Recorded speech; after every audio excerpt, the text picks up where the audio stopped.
Pro 1 dari Manado pendengar untuk kesempatan Manado pagi ini saya Priscila masih menemani di menit ke-19 lepas dari pukul 9 waktu Indonesia Tengah.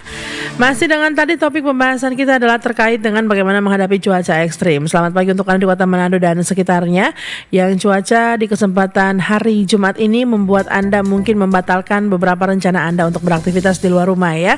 Yang pasti pendengar kalau sebelum cuaca ekstrim memantau perakiraan cuaca, rajin Anda mengecek info cuaca dari BMKG pastinya. Untuk yang namanya antisipasi, siapkan juga perlengkapan katakanlah seperti jaket hujan, payung, obat-obatan darurat, senter dan juga lainnya. Membuat juga yang namanya rencana evakuasi ketika sebelum bencana ataupun bahkan cuaca ekstrim terjadi, Anda setidaknya tahu jalur evakuasi terdekat jika terjadi bencana. Dan pastikan pendengar untuk ketika cuaca ekstrim terjadi tetap di dalam rumah, menghindari aktivitas di luar ruangan saat badai atau hujan deras, menjauhi juga benda-benda yang mudah roboh katakanlah seperti pohon besar, tiang listrik dan lainnya.